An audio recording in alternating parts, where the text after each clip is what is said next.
Hi കൂട്ടുകാരെ, എല്ലാവർക്കും SM KL04 വ്ളോഗ്സിൻ്റെ മറ്റൊരു പുതിയ വീഡിയോയിലേക്ക് സ്വാഗതം. ഞാൻ ശില്പ സനൽ. നല്ല ടേസ്റ്റി ആയിട്ടുള്ളൊരു അടിപൊളി നേന്ത്രപ്പഴം പായസം തയ്യാറാക്കിയാലോ? നേന്ത്രപ്പഴമൊക്കെ വീട്ടിലോട്ട് വാങ്ങുന്ന സമയത്ത് ഇതുപോലൊന്ന് തയ്യാറാക്കി നോക്കൂ. നല്ല ടേസ്റ്റി ആയിട്ടുള്ളൊരു പായസമാണ്. ഇതെങ്ങനെയാണ് പ്രിപ്പയർ ചെയ്യുന്നതാണ് ഇന്നത്തെ വീഡിയോ. അപ്പോൾ നമുക്ക് പോയാലോ വീഡിയോയിലേക്ക്.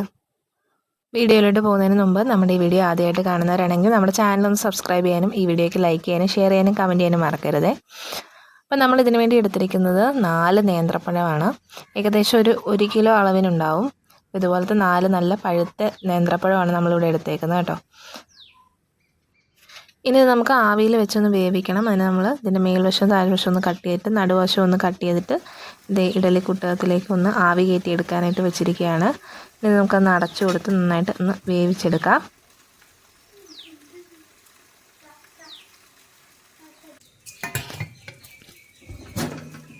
ഇപ്പം നമ്മുടെ നേന്ത്രപ്പഴമൊക്കെ നന്നായിട്ട് വെന്ത് വന്നിട്ടുണ്ട്. ഇനി ഇതൊന്ന് തണുക്കാനായിട്ട് മാറ്റി വെക്കാം.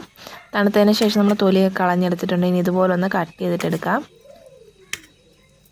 കട്ട് ചെയ്തെടുത്തിട്ട് ഇതിനുള്ളിൽ ഇതുപോലത്തെ സീഡില്ലേ, ഈ സീഡെല്ലാം ഒന്ന് ഇതുപോലെ ഒന്ന് മാറ്റിയെടുക്കാം. എല്ലാത്തിൻ്റെയും ഇതുപോലെ ഒന്ന് ചെയ്തെടുക്കാം. ഇതുപോലെ ഒന്ന് മാറ്റിയെടുക്കണം. ഞാൻ മാറ്റിയെടുത്തിട്ടുണ്ട്. ഇനി നമ്മൾ പൊട്ടറ്റോ സ്മാഷർ വെച്ചിട്ട് ഒന്ന് സ്മാഷ് ചെയ്തെടുക്കുന്നു. ഇതിന് പകരം മിക്സിയിലിട്ട് അരച്ചെടുത്താലും മതി. അപ്പം നമ്മൾ തന്നെ അടുത്തെടുത്തേക്കുന്നത് ശർക്കരയാണ്. ശർക്കര ഒരു 350 ഗ്രാം ഒന്ന് എടുത്തിട്ടുണ്ട്. ഒന്ന് ചെറുതായിട്ടൊന്ന് പൊടിച്ചെടുത്തിട്ടുണ്ട്. ഇതൊന്ന് ശർക്കര പാനിയാക്കി എടുക്കാനായിട്ട് 1/2 കപ്പ് വെള്ളവും കൂടെ ഒഴിച്ചൊന്ന് അടുപ്പത്തേക്ക് വെച്ച് കൊടുക്കാം. ഈ ടൈമിൽ നമുക്കൊരു ജാർ എടുക്കാം. അതിലേക്ക് ഒരു 3 ടേബിൾ സ്പൂൺ അളവിന് പഞ്ചസാര ഒന്ന് ചേർത്ത് കൊടുക്കുന്നുണ്ട്. നമുക്ക് ഏലക്ക പൊടിച്ചെടുക്കാൻ വേണ്ടിയിട്ടാണ്. ഞാനിവിടെ ഒരു 7 ഏലക്ക എടുത്തിട്ടുണ്ട്. ഇതുപോലെ ഇതിനകത്ത് കാമ്പ് മാത്രം ഇട്ട് കൊടുത്ത് നമുക്കൊന്ന് പൊടിച്ചിട്ടെടുക്കാം.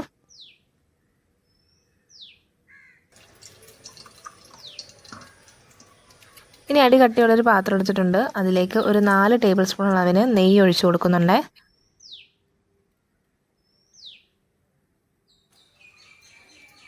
അപ്പം നെയ്യൊക്കെ നന്നായിട്ട് ചൂടായിട്ട് വന്നിട്ടുണ്ട്. ഇനി ഇതിലേക്ക് നമുക്ക് നേരത്തെ നമ്മൾ ഉടച്ചു വെച്ചിരിക്കുന്ന ഏത്തപ്പഴം കൂടെ അങ്ങ് ചേർത്ത് കൊടുക്കാം. ഫ്ലെയിം ഇച്ചിരി ഹൈ ആയി പോയിട്ടുണ്ട്. അതുകൊണ്ടാണ് ഒന്ന് ചെറുതായിട്ടൊന്ന് അടുക്കി പിടിച്ചത്. അത് മീഡിയം ഫ്ലെയിമിലിട്ട് ആക്കിയിട്ട് നമ്മൾ നെയ്ക്കകത്തിട്ട് വഴറ്റാനായിട്ട് വേവിക്കേണ്ട, ഒന്ന് ജസ്റ്റ് ഒന്ന് വഴറ്റിയെടുത്താൽ മതിയാവും.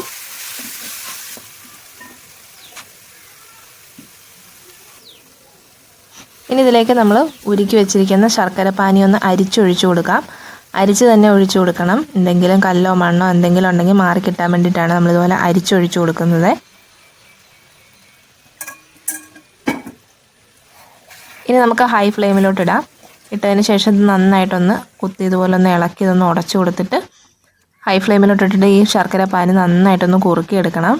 അതുവരെ കൈവിടാതെ ഇളക്കി ഒന്ന് കുറുക്കിയെടുക്കാം. ഹൈ ഫ്ലെയിമിലിട്ടിട്ടാണ് നമ്മൾ ചെയ്യുന്നത്.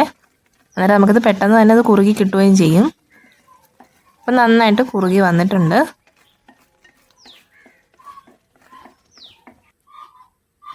ഇനി ഇതിലേക്ക് നമുക്ക് 2-ാം പാലാണ് ചേർത്ത് കൊടുക്കേണ്ടത്. അപ്പോൾ നമ്മൾ തേങ്ങാപ്പാൽ 2-ാം പാൽ ചേർത്ത് കൊടുക്കുന്നുണ്ട്. 4 ഗ്ലാസ് ഉണ്ട്. അതങ്ങ് ഒഴിച്ചു കൊടുക്കാം. ഒഴിച്ചു കൊടുത്തിട്ട് ഹൈ ഫ്ലെയിമിലിട്ട് തന്നെയാണ് നമ്മൾ ചെയ്യുന്നത്. ഒന്ന് കൈവിടാതെ അങ്ങോട്ട് ഇളക്കി കൊടുക്കാം. തേങ്ങാപ്പാൽ ഞാനിവിടെ എടുത്തേക്കുന്നത് ഒരു തേങ്ങ ഫുള്ളായിട്ട് തിരുമിയിട്ട് അതിലേക്ക് 2 ഗ്ലാസ് വെള്ളം ഒഴിച്ച് 1-ാം പാലും 4 ഗ്ലാസ് വെള്ളം ഒഴിച്ച് 2-ാം പാലുമാണ് നമ്മൾ എടുത്തേക്കുന്നത് കേട്ടോ. ഇപ്പോൾ നന്നായിട്ട് കുറുകി വന്നിട്ടുണ്ട്. ഇപ്പോൾ 15 മിനിറ്റ് ആയിട്ടുണ്ട്. ഇനി ഇതിലേക്ക് നമുക്ക് ഏലക്കാപ്പൊടിയും കൂടെ ചേർത്ത് കൊടുക്കാം. ഈ ടൈമിൽ നമ്മുടെ ഈ വീഡിയോ ആദ്യമായിട്ട് കാണുന്ന കൂട്ടുകാരാണെങ്കിൽ നമ്മുടെ ചാനലൊന്ന് സബ്സ്ക്രൈബ് ചെയ്യാനും പിന്നെ നമ്മുടെ വീഡിയോയ്ക്ക് ഒന്ന് ലൈക്ക് ചെയ്യാനും കമൻറ്റ് ചെയ്യാനും പിന്നെ നിങ്ങളുടെ പായസപ്രേമികളായിട്ടുള്ള എല്ലാ ഫ്രണ്ട്സിനും ഈ വീഡിയോ ഷെയർ ചെയ്ത് കൊടുത്ത് നമ്മളൊന്ന് സപ്പോർട്ട് ചെയ്യണേ. ഇപ്പം നമ്മൾ പൊടിച്ച് വെച്ചിരിക്കുന്ന ഏലക്കാപ്പൊടി മുഴുവനായിട്ട് ചേർത്ത് കൊടുത്തിട്ടുണ്ട്. എന്നിട്ട് വീണ്ടും കൈവിടാതെ ഇളക്കിക്കൊണ്ടിരിക്കുക.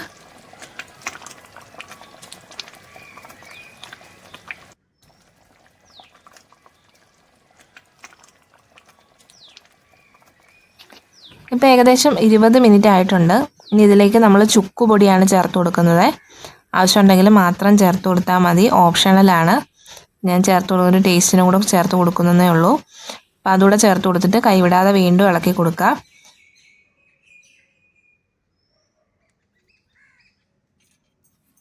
അപ്പോൾ നമ്മുടെ പായസം നന്നായിട്ട് കുറുകി വന്നിട്ടുണ്ട്. ഇനി ഇത് നമുക്ക് മീഡിയം ഫ്ലെയിമിലോട്ട് അങ്ങ് ആക്കാം. മീഡിയം ഫ്ലെയിമിലോട്ട് ആക്കിയിട്ട് നമുക്ക് 1-ാം പാൽ അങ്ങ് ഒഴിച്ചു കൊടുക്കാം.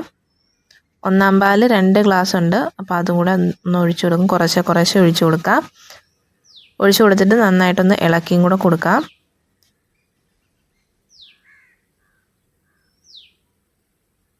കുറേശ്ശെ ചേർത്ത് കൊടുത്തിട്ട് ഇങ്ങനെ ഇളക്കി കൊടുത്തുകൊണ്ടേ ഇരിക്കുക. അപ്പോൾ അത് മിക്സായിട്ട് വരും. നമ്മൾ മീഡിയം ഫ്ലെയിമിലിട്ടിട്ട് തന്നെ ഒഴിച്ചു കൊടുക്കാവുള്ളൂ. ഹൈ ഫ്ലെയിമിലിട്ട് കൊടുക്കാൻ പാടില്ല. എന്നിട്ട് ഇതൊന്ന് ഇളക്കി മിക്സ് ചെയ്തതിന് ശേഷം തിള വരുന്നതിന് മുമ്പായിട്ട് നമുക്ക് ഫ്ലെയിം അങ്ങ് ഓഫ് ചെയ്തും കൂടെ കൊടുക്കാം. ഒന്നാം പാൽ ഒഴിച്ചതിന് ശേഷം നമ്മൾ തിളപ്പിക്കാൻ പാടില്ലെന്നാണ്.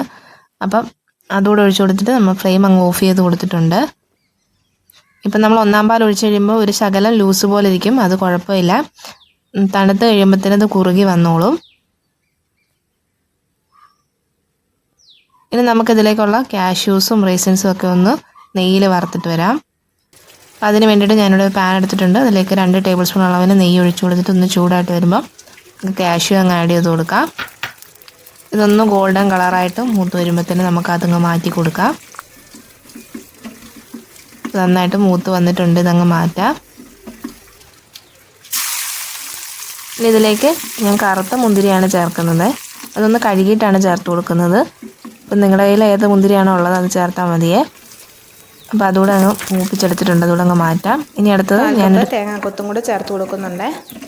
അതുകൂടെ നന്നായിട്ടൊന്ന് നെയ്യിൽ റോസ്റ്റ് ചെയ്തിട്ടെടുക്കുക. അതിൻ്റെ കൂടെ തന്നെ ഞാനൊരു ടീസ്പൂൺ അളവിന് എള്ളും കൂടെ ചേർത്ത് കൊടുക്കുന്നുണ്ട്. അതും താല്പര്യം ഉണ്ടെങ്കിൽ മാത്രം ചേർത്ത് കൊടുത്താൽ മതി. ഓപ്ഷണലാണ്. അതുകൂടെ നന്നായിട്ടൊന്ന് മൂപ്പിച്ചെടുത്തിട്ടുണ്ട്. ഇനി ഇതങ്ങ് മാറ്റാം.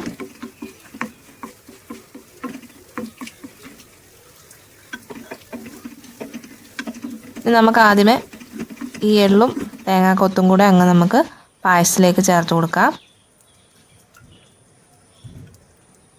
ഇതിലേക്ക് ആ കശുവണ്ടിയും മുന്തിരിയും കൂടെ അങ്ങ് ചേർത്ത് കൊടുക്കാം.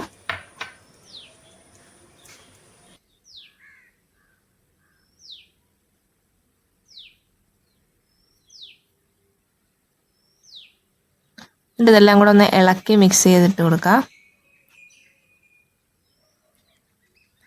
എന്നിട്ട് ഇതിനെ തണുക്കാനായിട്ട് അങ്ങ് മാറ്റി വെക്കാവേ. അപ്പം നമ്മുടെ പായസം നല്ല തണുത്ത് കുറുകി വന്നിട്ടുണ്ട്. ഇതാണ് നമ്മുടെ പായസത്തിൻ്റെ കൺസിസ്റ്റൻസി. നല്ല ടേസ്റ്റി ആയിട്ടുള്ളൊരു പായസമാണ്. അന്നേരം ഈ ഓണത്തിന് നേന്ത്രപ്പഴമൊക്കെ വീട്ടിലോട്ട് മേടിക്കുന്ന ടൈമിൽ ഇതുപോലൊന്ന് തയ്യാറാക്കി നോക്കൂ. എല്ലാവർക്കും ഇഷ്ടമാകും. Must try ഐറ്റമാണേ. അപ്പം നമുക്കിതൊരു ഗ്ലാസ്സിലേക്ക് കൂടെ സെർവ് ചെയ്യാം. നന്നായിട്ട് കുറുകി നല്ല അടിപൊളിയായിട്ട് നമുക്ക് പായസം കിട്ടിയിട്ടുണ്ട് കേട്ടോ. നല്ല പെർഫെക്റ്റ് ആയിട്ട് നമുക്ക് പായസം കിട്ടിയിട്ടുണ്ട്.